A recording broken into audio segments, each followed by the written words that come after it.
En fait, essentiellement, je suis là pour relayer l'appel des scientifiques.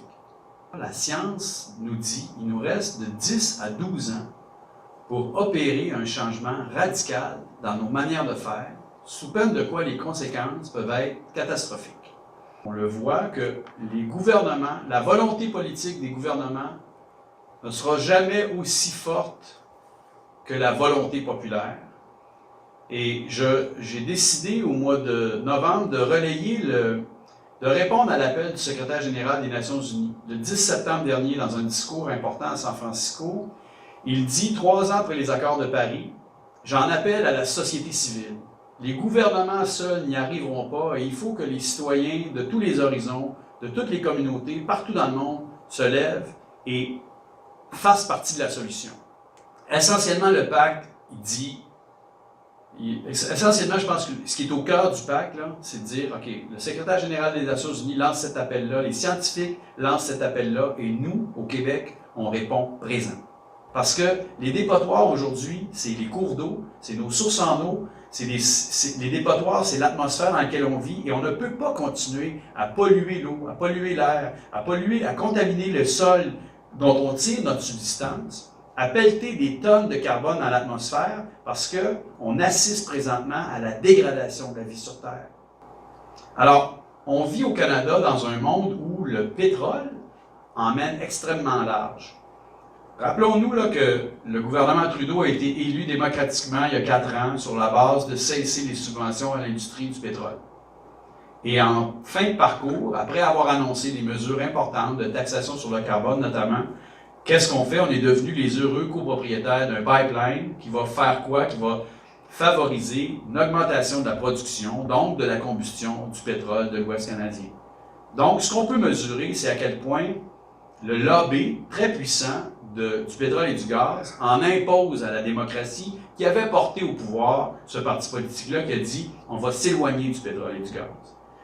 Mais moi, je pense qu'on est pris. Le Canada et la situation avec l'Alberta est extrêmement éloquente en réalité du problème global qu'on vit sur la planète. C'est qu'on est tous drogués à une drogue dure qui a été extraordinaire, celle du pétrole. On est pris avec ça. Moi, je pense qu'il faut avoir du respect pour les pères et les mères de famille qui gagnent leur vie à Fort McMurray, qui travaillent dans cette industrie-là, dont c'est le gagne-pain quotidien. Mais on peut critiquer quand même une province comme l'Alberta, le comportement qu'ils ont eu depuis 50 ans d'utiliser l'abondance et la richesse qui est sortie de cette exploitation-là pour réduire les taxes, réduire les impôts, ne bâtir aucune forme d'économie alternative. Contrairement à ce que les Norvégiens ont eu l'intelligence de faire. Les Norvégiens, là, c'est les Albertains du nord de l'Europe.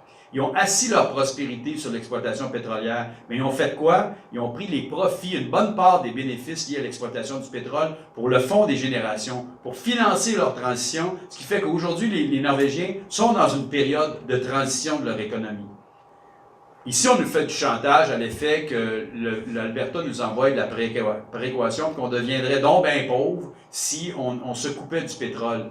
Il ne faut pas oublier que le pétrole, depuis 50 ans, a déprécié énormément le développement manufacturier au Québec et qu'il y a eu des pertes considérables qu'on pourrait très bien calculer. Et il n'y a pas un économiste qui est là pour défendre le fait qu'effectivement, on fait si pitié devant la péréquation ou le partage de la richesse qui est lié à l'exploitation pétrolière de l'Alberta. Le pétrodollar, le fait que le dollar canadien a été boosté par l'exploitation du pétrole, a rendu l'industrie ici moins compétitive pour pouvoir exporter ses produits en dehors des frontières. Ça a résulté en quoi? On a réduit, on a fermé les usines, puis ultimement, on a envoyé la production qu'on faisait ici au Québec, en Chine, au Bangladesh ou ailleurs. Et aujourd'hui, on a perdu un savoir-faire, puis on a perdu des jobs au nom de quoi? De la prospérité qui, soi-disant, nous retourne la richesse pour qu'on puisse se payer nos systèmes d'éducation, nos systèmes de santé. C'est sûr qu'il y a beaucoup d'absurdité dans un système où, au Québec, on a laissé augmenter les surplus d'une énergie propre extraordinaire, puis on a creusé les déficits de la balance commerciale en important du pétrole à grands frais. Ce monde-là, il doit cesser, et je suis très heureux d'entendre le premier ministre qui est loin d'être un écologiste de premier rang. Il n'est pas sur la ligne de front.